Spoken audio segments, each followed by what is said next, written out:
বৈতরণী পাড়ের দলীয় প্রতীক নৌকা পেয়েও স্বস্তিতে নেই নারায়ণগঞ্জ সিটির মেয়র প্রার্থী সেলিনা হায়াৎ আইভী। তাকে ভোগাচ্ছে নিজ দলেরই স্থানীয় রাজনৈতিক সমীকরণ। অন্যদিকে তৈমুরের সংকট ঠিক উল্টোটা, তৃণমূল পাশে অথচ বিএনপির হাইকমান্ড করছে বিরূপ আচরণ। নারায়ণগঞ্জ থেকে ফিরে বিস্তারিত জানাচ্ছেন আহসান হিমেল, ছবি তুলেছেন নাসের বাবু। এমন ছবি বলছে আবারও ভোট এসেছে শীতলক্ষার তীর নারায়ণগঞ্জে। এ জনপদের নাগরিকদের এবার এই ভোট ঘিরে বাড়তি আগ্রহ, কেননা 10 বছর পর আবারও প্রতিদ্বন্দ্বিতায় সেই দুই চেনা মুখ, ডাক্তার সেলিনা হায়াৎ আইভী আর তৈমুর আলম খন্দকার। তবে পোস্টার আর প্রতিদ্বন্দ্বিতায় নির্বাচনে না থাকলেও নারায়ণগঞ্জের আলোচনায় বেশ জোরে সোরে আছে সেই শামীম ওসমান। মঙ্গলবার নির্বাচনী প্রচারণায় নৌকা প্রতীক নিয়ে যখন মাঠ চষে বেড়াচ্ছিলেন আইভী, তখন প্রশ্ন ছিল শামীম ওসমানের সমর্থন নিয়ে। তার জবাব, তাকে পাশে পাওয়া জরুরি নয়। নেতৃত্বের প্রতিযোগিতা থাকতে পারে, কিন্তু আওয়ামী লীগের মধ্যে কোনো বিভাজন নেই, আগেও ছিল না, এখনো নেই। আইভী মানছেন এই নগরীতে দল আর প্রতীকের চাইতেও বেশি গুরুত্ব ব্যক্তি ইমেজ, যেটি তার আছে। দোয়াত কলমের সময়ও আইভী শক্তিশালী ছিল, নৌকার সময় আইভী শক্তিশালী, বরঞ্চ এখন নৌকা পাওয়াতে আইভী দুইটা মিলে একই রকম আছে, কোনো পরিবর্তন হয়নি। আর নারায়ণগঞ্জ সিটিতে ভাগ্য যেন সব সময় উল্টো পথে চলে বিএনপির তৈমুর আলমের বেলায়। প্রথম নির্বাচনে দলের সিদ্ধান্তে বলি হয়েছিলেন, আর এবারও মুখ ফিরিয়ে নিল হাইকমান্ড। সিনিয়র নেতাদের পাশে না পেয়ে প্রচারণায় নেমে হতাশ হলেও তৈমুর বললেন, নিরপেক্ষ প্রার্থী হয় সুবিধা বেশি। আমি মনে করি আমার নির্বাচনের রাস্তাটাকে আমার দল প্রশস্ত করে দিছে, কারণ বিএনপির লোকেরা নৌকায় ভোট দেবে না, বরঞ্চ নৌকায় যারা ভোট দিত তাদের একটা সুযোগ হয়েছে আমাকে ভোট দেওয়ার। নগরবাসী বলছে এবার ভোটে এই দুই প্রার্থীর সংকট দল আর প্রতীক, তাই লড়াইটাও হতে পারে অপ্রত্যাশিত। আওয়ামী লীগেরও কিন্তু কোন্দল আছে, এবং এটা প্রকাশ্যে অপ্রকাশ্যে যাই হোক তাদের মধ্যে কিন্তু যথেষ্ট কোন্দল আছে। এই কোন্দলের কারণে এই কোন্দলের একটা অংশ কিন্তু আওয়ামী লীগের নৌকার পক্ষেও কিন্তু প্রভাব পড়বে। উনি হয়তো বিএনপি করেন, ওনার একটা পরিচয় আছে, দল মনে করেছে ওনাকে এই পদ থেকে অব্যাহতি দেওয়ার। তবে সেই ফলাফলের জন্য অপেক্ষা করতে হবে 16 জানুয়ারি পর্যন্ত। আহসান হিমেল, চ্যানেল 24, নারায়ণগঞ্জ। পঞ্চম ধাপে 700-রও বেশি ইউনিয়ন পরিষদে কাল নির্বাচন। যদিও এরই মধ্যে বিনা ভোটে নির্বাচিত হয়েছেন 48 চেয়ারম্যান সহ প্রায় 200 জনপ্রতিনিধি। সকাল থেকেই কেন্দ্রে কেন্দ্রে পাঠানো হচ্ছে ভোটের সরঞ্জাম। উপজেলা পরিষদ চত্বর থেকে সহকারী রিটার্নিং কর্মকর্তার তত্ত্বাবধানে নির্বাচনী সরঞ্জাম তুলে দেওয়া হচ্ছে কেন্দ্রের প্রিজাইডিং কর্মকর্তার হাতে। তবে ব্যালট পেপার দেওয়া হবে ভোটের দিন সকাল 7টার মধ্যে। আগামীকাল সকাল 8টা থেকে বিকেল 4টা পর্যন্ত ভোট চলবে।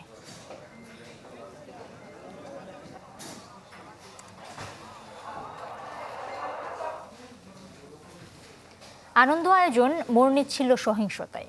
বিকেলে প্রতিষ্ঠাবার্ষিকীর র্যালিতে সংঘর্ষে জড়ান ছাত্রলীগ নেতাকর্মীরা।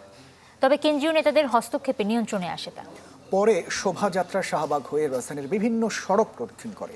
এ সময় নেতাদের প্রত্যাশা, গণতান্ত্রিক অধিকার প্রতিষ্ঠায় আগামীতেও ভূমিকা রাখবে সংগঠনটির নেতাকর্মীরা। ঐতিহ্যবাহী ছাত্র সংগঠন ছাত্রলীগের ৭৪তম প্রতিষ্ঠাবার্ষিকী উপলক্ষে শোভাযাত্রা পূর্ব উদ্বোধনী অনুষ্ঠান। ঢাকা বিশ্ববিদ্যালয়ের অপরাজেয় বাংলায় সংগঠনটির প্রাক্তন নেতৃত্বকে সাথে নিয়ে উদ্বোধনী অনুষ্ঠানে যোগ দেন বর্তমান কমিটি। তবে অনুষ্ঠানের শুরুতেই সংঘর্ষ বাধে ছাত্রলীগের নেতাকর্মীদের মধ্যে। মূল মঞ্চের পাশে বটতলায় এই সংঘর্ষ ঠেকাতে নামতে হয় সংগঠনটির শীর্ষ নেতাদের।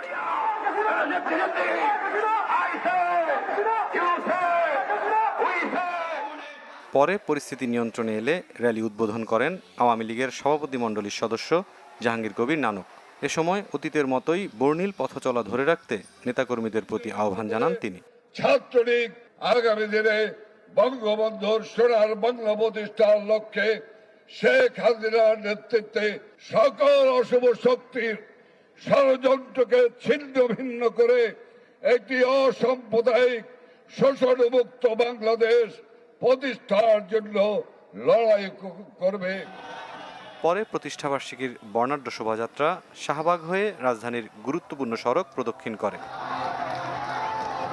মুরসালিন জুনায়েদ, চ্যানেল 24, ঢাকা। দেশে অমিক্রন ছড়িয়ে পড়লে ঘরে ঘরে রোগী থাকবে, চাপ পড়বে স্বাস্থ্য ব্যবস্থার উপর। তবে বর্তমানে আক্রান্তের হার বাড়ার সাথে অমিক্রনের কোনো সম্পৃক্ততা নেই। চ্যানেল 24-এর সাথে আলাপকালে এসব তথ্য জানিয়েছেন রোগ তত্ত্ব, রোগ নিয়ন্ত্রণ ও গবেষণা ইনস্টিটিউটের প্রধান বৈজ্ঞানিক কর্মকর্তা ডাক্তার ASM আলমগীর। আশেকিন প্রিন্স জানাচ্ছেন বিস্তারিত। করোনার ওমিক্রন ধরনে বিপর্যস্ত ইউরোপ, আক্রান্তের সাথে বাড়ছে মৃত্যুর হারও। এরই মধ্যে বাংলাদেশেও বাড়তে শুরু করেছে সংক্রমণ। গেল বছরের নভেম্বরে শনাক্ত হন ৬,৭৪৫ জন। ডিসেম্বরে এই সংখ্যা বেড়ে দাঁড়ায় ৯,২৫৫ জনে। একই সাথে সংক্রমণ হার বেড়ে এখন ৩% কাছাকাছি। এখনও এটা আসলে আতঙ্কিত হওয়ার মতো কিছু না, কিন্তু আমাদের সবাইকে মনে রাখতে হবে যাদের বয়স বেশি, যারা ফ্রন্টলাইন ওয়ার্কার্স, যাদের কোমরবিডিটি আছে, বিভিন্ন ধরনের ডিজিজ আছে, যারা ইমিউনো কম্প্রোমাইজড, তাদেরকে কিন্তু দুর্বল ভাইরাস হইলেও প্রচণ্ডভাবে আঘাত করতে পারে। এবং সেই জন্য ওমিক্রন যেহেতু প্রচণ্ড সংক্রমণশীল একটি ভাইরাস, যদি বাংলাদেশে প্রচুরভাবে ছড়িয়ে যায় তাহলে কিন্তু ঘরে ঘরে রোগী হবে এবং তাহলে পুরো স্বাস্থ্য ব্যবস্থার উপর একটা প্রেশার পড়বে। চ্যানেল 24-এর সঙ্গে আলাপকালে IEDCR-এর এই কর্মকর্তা জানালেন, বর্তমান সময়ে করোনা সংক্রমণ বৃদ্ধির কারণ স্বাস্থ্যবিধি না মানার প্রবণতা। বিশেষ করে এই সময়টায় প্রচুর বিয়ে শাদী হচ্ছে, কেউ স্বাস্থ্যবিধি মানছেন না। পর্যটনে আপনি দেখেছেন লক্ষ লক্ষ মানুষ কক্সবাজার সহ অন্যান্য এলাকায় গেছে, স্বাস্থ্যবিধি কেউ মানছেন না। সো তার একটা ইম্প্যাক্ট তো আমাদের সবার উপরে পড়বেই। সেখান থেকে হয়তো কোথাও কোথাও রোগীর সংখ্যা বাড়ছে বাংলাদেশে তুলনামূলকভাবে। দেশে করোনা সংক্রমণ বৃদ্ধির সাথে ওমিক্রন ধরনের কোনো সম্পৃক্ততা নেই বলেও জানালেন তিনি। বর্তমানে যে রোগীর সংখ্যা বাড়ছে সেখানে আসলে ওমিক্রনের সাথে সরাসরি কোনো সম্পর্ক আমরা দেখতে পাচ্ছি না। এখনো হসপিটালাইজেশন হচ্ছে বেশ কিছু জায়গায়, আপনারা দেখেছেন। সেগুলো আসলে আমরা ডেল্টার ক্ষেত্রে জানি যে সিভিয়ার ডিজিজ করে হসপিটালাইজেশন লাগে, সেটার সাথে হয়তো একটা সম্পর্ক আছে এবং আমরা এখনো প্রিডমিনেন্টলি বাংলাদেশের ডেল্টা সংক্রমণই দেখছি। করোনা থেকে সুরক্ষায় দ্রুত সময়ের মধ্যে সবাইকে টিকার আওতায় আনার পরামর্শ IEDCR-এর। আশেকিন প্রিন্স, চ্যানেল 24, ঢাকা।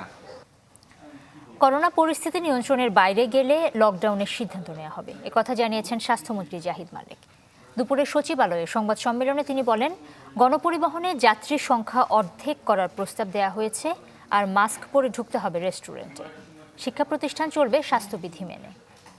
আমরা দেশকে নিরাপদে রাখতে চাই, দেশের অর্থনীতি ভালো থাকুক, জীবনযাত্রা স্বাভাবিকভাবে চলুক। তার জন্যে আমাদেরকে সকলকে চেষ্টা করতে হবে, শুধু সরকার একা পারবে না। সকলেই মাস্ক পরেন, টিকা নেবেন এবং স্বাস্থ্যবিধি মেনে কাজকর্ম করবেন।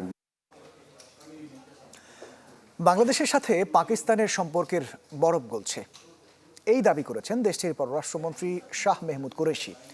অতীত ভুলে দুদেশের সম্পর্ক সামনে এগিয়ে নিয়ে যাবার প্রত্যাশাও করেন তিনি। তবে বাংলাদেশের সাফ কথা, আগে চাইতে হবে ক্ষমা।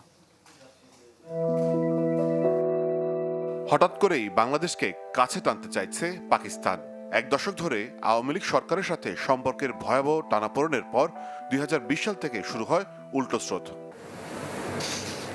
এতে প্রধানমন্ত্রী শেখ হাসিনার সাথে দুবার দেখা করেন ঢাকায় পাকিস্তানের হাইকমিশনার ইমরান আহমেদ সিদ্দিকী। আর সম্প্রতি পাকিস্তানের প্রধানমন্ত্রী ইমরান খানের সাথে ফোনালাপ হয় বাংলাদেশের সরকার প্রধানের। একে অপরের দেশে ভ্রমণের আমন্ত্রণও জানান তারা। সোমবার ইসলামাবাদে সংবাদ সম্মেলনে পাকিস্তানের পররাষ্ট্রমন্ত্রী শাহ মাহমুদ কুরেশি দাবি করলেন, দুদেশের সম্পর্কের বরফ গলছে। অতীত ভুলে এই সম্পর্ক সামনে এগিয়ে নিয়ে যাওয়ারও আশা করেন তিনি।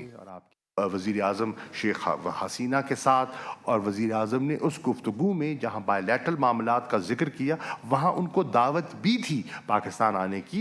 और आपको ये भी जानकर हैरत भी हो, शायद खुशी भी हो, कि शेख हसीना ने भी वज़ीर आज़म को बांग्लादेश आने की दावत दी है। तो अब ये दोनों तरफ से जो दावतों का इरादा और एक्सचेंज हुआ है, तो इससे आप अंदाज़ा लगा सकते हैं कि द आइस इज़ मेल्टिंग।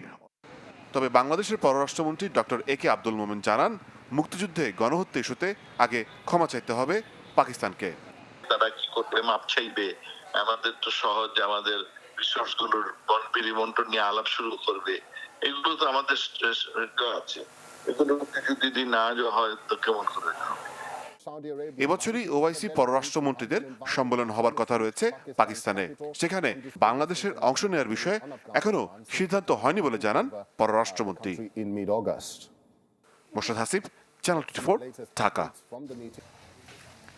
নৌ অধিদপ্তরকে না জানিয়ে বদলে ফেলা হয় অভিযান 10 লঞ্চের ইঞ্জিন। সস্তায় কেনা হয় উচ্চ ক্ষমতা সম্পন্ন পুরাতন ইঞ্জিন। আর লঞ্চের আগুনের ঘটনায় নৌ মন্ত্রণালয়ে জমা দেওয়া তদন্ত প্রতিবেদনে এমনটি উঠে এসেছে।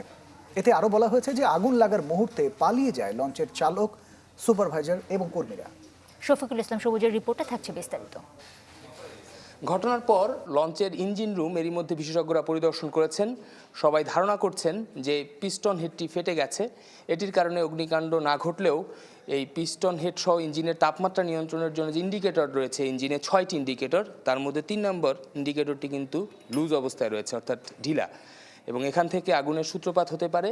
আবার পাশে যেহেতু জ্বালানির ট্যাঙ্ক রয়েছে, তো সব মিলে এখানে অগ্নি নির্বাপন যে ব্যবস্থা তাও ছিল ত্রুটিপূর্ণ। ফায়ারের যে যন্ত্রপাতি খুঁজতেছিল, তো সেটা ওরা দিতে পারে না। পাউডার টাইপের ফায়ার এক্সটিংগুইশার ছিল, যেটা যথেষ্ট না। একটু থাকতে হয় CO2 টাইপ, ফুম টাইপ। কারণ আপনারা জানেন তেল টাইপের যেগুলো থাকে সেগুলোতে ফুম টাইপের এক্সটিংগুইশার ব্যবহার করতে হয় অথবা CO2 ব্যবহার করতে হয়। তো এগুলো কোনো কিছুই ছিল না। তদন্ত কমিটির রিপোর্টেও একই কথা বলছে। ইন্ডিকেটর ককটি লুজ থাকাতেই যত বিপত্তি, একসময় সবকিছুই চলে যায় নিয়ন্ত্রণের বাইরে। লঞ্চের ইঞ্জিন নিয়েও 9-6 করেছে মালিক পক্ষ। জাপানের ডাইহাটসুর বহু পুরনো ইঞ্জিন বসানো থাকলেও রেজিস্ট্রেশন সনদে উল্লেখ আছে ভিন্ন তথ্য। বিধিমালায় 1500 অশ্বশক্তির ইঞ্জিন সামলাতে ইনল্যান্ড মেরিন ইঞ্জিনিয়ার নিযুক্ত করার কথা। তবে 3036 অশ্বশক্তির ক্ষমতা সম্পন্ন অভিযান 10-এ ছিল না এমন কেউই। রিপোর্টে উঠে আসে আগুন লাগার পর নোঙর করার মতো যথেষ্ট সময় থাকলেও তা করা হয়নি। উল্টো আগুন লাগতেই যাত্রীদের কথা ভুলে পালিয়ে যান লঞ্চটির ইনচার্জ, মাস্টার, ড্রাইভার, সহকারী সবাই।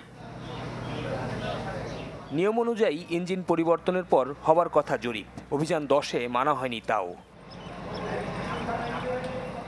তদন্ত রিপোর্টে এজন্য দায়ী করা হয়েছে নৌ অধিদপ্তরের জাহাজ জরিপকারক মোহাম্মদ মাহবুবুর রহমান, ইন্সপেক্টর হাবিবুর রহমান, লঞ্চটির 4 জন মালিক, মাস্টার, ইঞ্জিন ড্রাইভার ও গ্রিজারদের। জাহাজটা তৈরি করার ক্ষেত্রে যেসব ম্যাটেরিয়ালস ব্যবহার করা হয়েছে সেখানেও দুর্বলতা ছিল। তো যতটুকু জেনেছে কাজে এই দুর্বলতাগুলোর জন্য কারা দায়ী, যারা দায়ী হবে তাদের বিরুদ্ধে আমরা ব্যবস্থা গ্রহণ করব। কম দামের পুরনো ইঞ্জিন আর দায়িত্বশীল সবার গাফিলতিতে অভিযান 10-এ এখন পর্যন্ত প্রাণ গেছে অর্ধশত মানুষের। শফিকুল ইসলাম সবুজ, চ্যানেল 24, ঢাকা। চলতি বছরেই চালু করা হবে পদ্মা সেতু, মেট্রো রেল এবং কর্ণফুলী টানেল, যা জিডিপির আকার অন্তত 2.5% বাড়াবে। জাতীয় অর্থনৈতিক পরিষদের নির্বাহী কমিটি একনেকের সভা শেষে সংবাদ সম্মেলনে এই কথা জানিয়েছেন পরিকল্পনামন্ত্রী এম এ মান্নান। তিনি আরও বলেন, যেসব উন্নয়নমূলক কাজে বিদেশি সংস্থার অর্থায়ন রয়েছে তার কাজ নির্ধারিত সময়ে শেষ না হওয়ার পেছনে বিভিন্ন শর্তের ঝামেলা থাকে। চট্টগ্রাম সহ দেশের বড় শহরগুলোতে মেট্রো রেল নির্মাণে সরকার পরিকল্পনা করছে বলেও জানিয়েছেন পরিকল্পনামন্ত্রী। আজকে সভায় 11,211 কোটি 44 লাখ টাকা ব্যয়ের 10টি প্রকল্পের অনুমোদন দিয়েছে একনেক।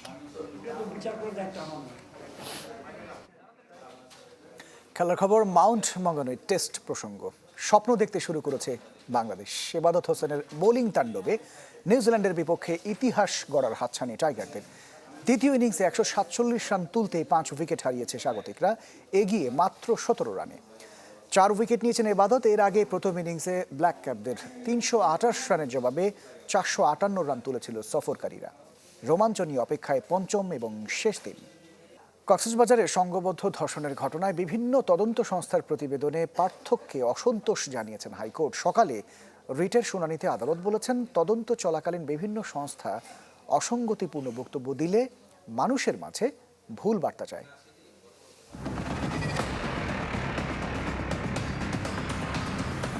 আসামি ধরলেই ইদানিং আইনশৃঙ্খলা বাহিনীর প্রথম কাজই যেন অভিযুক্তকে হাজির করে সংবাদ সম্মেলন করা। তদন্তাধীন মামলায়ও বেছে নেওয়া হয় একই পদ্ধতি, অথচ দেশের সর্বোচ্চ আদালতের স্পষ্ট নির্দেশনা, কোনো আসামিকে করা যাবে না গণমাধ্যমের মুখোমুখি।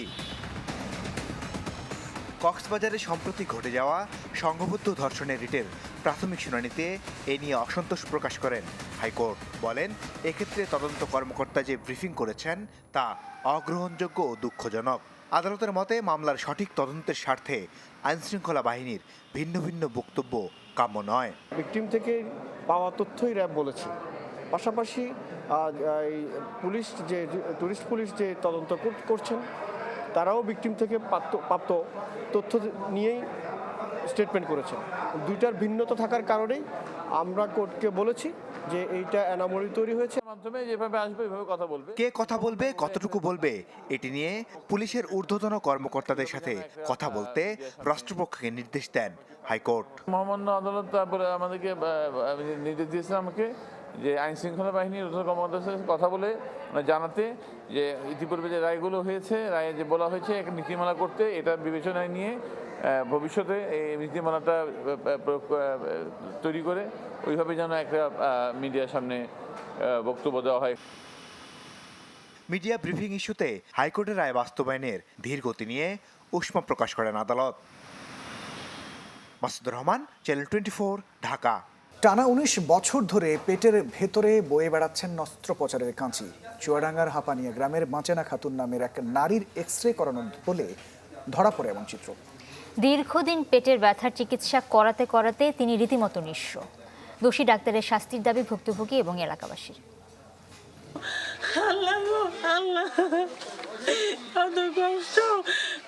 2-1 বছর নয়, 1.5 যুগ থেকে তীব্র পেটের ব্যথা সহ্য করে চলেছেন চুয়াডাঙ্গার বাঁচেনা খাতুন। জমিজমা আর গবাদি পশু বিক্রি করে অনেকবারই করিয়েছেন চিকিৎসা, কিন্তু ব্যথা দূর হয়নি কিছুতেই। সবশেষ গেল রোববার ডাক্তারের পরামর্শে রাজশাহীতে এক্সরে করান তিনি। তাতে দেখা যায় পেটের ভিতর রয়ে গেছে অস্ত্রোপচারের কাঁচি। 2002 সালে পিত্তথলিতে পাথর সমস্যা নিয়ে বাঁচেনা খাতুন গিয়েছিলেন মেহেরপুরের গাংনীর রাজা ক্লিনিকে।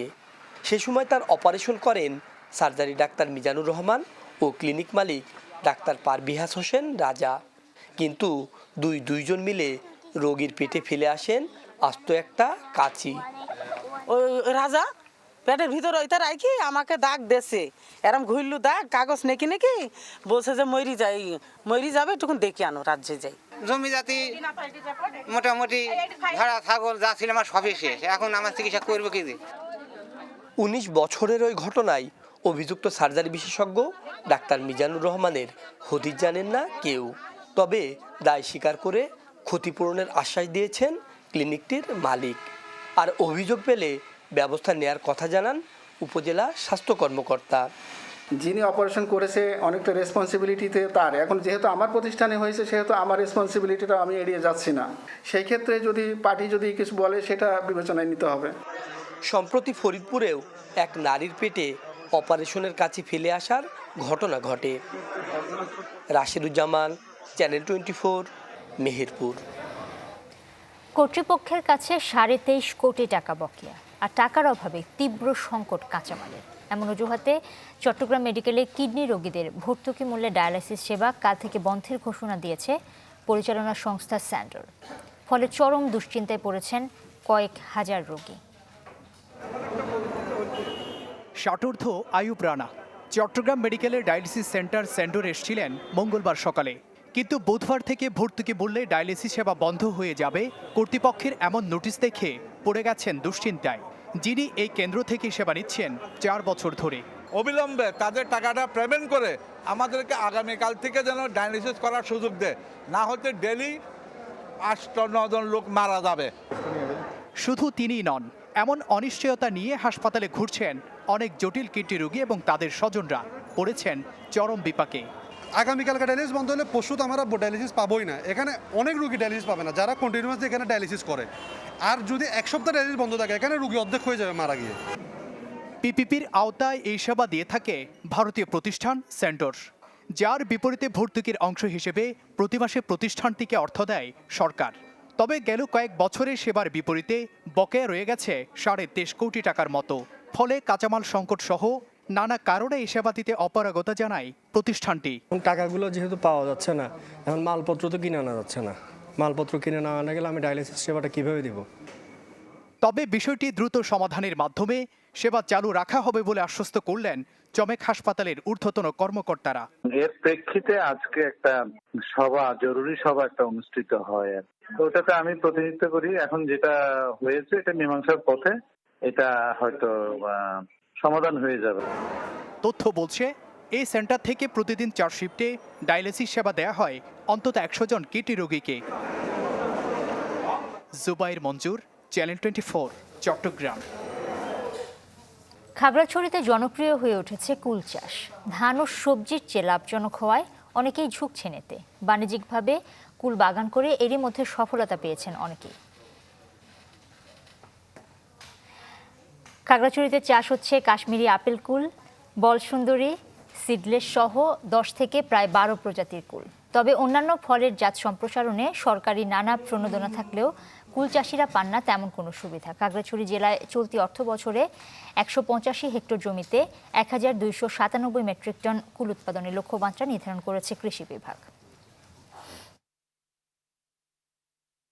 দেশের ইলিশ গবেষণায় যুক্ত হয়েছে এমভি বিএফআরআই গবেষণা তরী নামে নতুন একটি জাহাজ। বিকেলে মৎস্য ও প্রাণী সম্পদ মন্ত্রণালয়ের কাছে আনুষ্ঠানিকভাবে জাহাজটি হস্তান্তর করে খুলনা শিপইয়ার্ড লিমিটেড। অনুষ্ঠানে প্রধান অতিথি ছিলেন মৎস্য ও প্রাণী সম্পদ মন্ত্রী সমর রেজাউল করিম। বক্তারা জানিয়েছেন জাহাজটির দৈর্ঘ্য 25 এবং প্রস্থ 6 মিটার, গভীরতা 2.90 আর গতি 10 নটিক্যাল মাইল। জাহাজটির সাহায্যে দেশের প্রায় সব নদনদী এবং সাগর উপকূলে ইলিশ বিষয়ে গবেষণা করা সম্ভব, যা ইলিশের ধারাবাহিক উৎপাদন বাড়াতে সাহায্য করবে। বিশ্বজুড়ে অমিক্রন আতঙ্কের মধ্যে করোনার আরও একটি নতুন ধরন শনাক্তের দাবি করেছে ফ্রান্সের একদল গবেষক। তাদের দাবি, ইহু নামের এই ধরনে এরই মধ্যে 12 জন আক্রান্ত হয়েছেন। ফ্রান্সের মেডিটেরানিয়ান ইনফেকশন নামের সংস্থার গবেষকদের দাবি, নতুন এই ধরনে ভাইরাসের অন্তত 46টি মিউটেশন হয়েছে। আক্রান্তদের সবাই মার্সেই শহরে। তবে নতুন ধরনটি কতটা গুরুতর সে বিষয়ে এখনও গবেষণা চলছে। আর এ ব্যাপারে এখনও কোনো মন্তব্য করেনি বিশ্ব স্বাস্থ্য সংস্থা। এদিকে বিশ্বে একদিনের সর্বোচ্চ আক্রান্তের রেকর্ড হয়েছে যুক্তরাষ্ট্রে। 24 ঘন্টায় শনাক্ত 10,80,000। আর ভারতে 4 মাসের মধ্যে সর্বোচ্চ শনাক্ত হয়েছেন 37,000 মানুষ।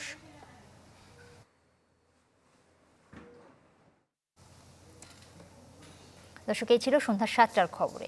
করোনার এই দুঃসময়ে আপনারা সবাই স্বাস্থ্যবিধিগুলো মেনে চলুন। একটু পরপর সাবান, স্যানিটাইজার বা হ্যান্ড রাব দিয়ে হাতে জীবাণুমুক্ত করুন, মাস্ক পরুন, সুস্থ থাকুন। আর বিশ্বের যে কোনো প্রান্ত থেকে সবশেষ খবর জানতে ভিজিট করুন আমাদের ফেসবুক পেজ, ইউটিউব চ্যানেল এবং ওয়েবসাইট। এতক্ষণ সঙ্গে থাকার জন্য অনেক ধন্যবাদ সবাইকে।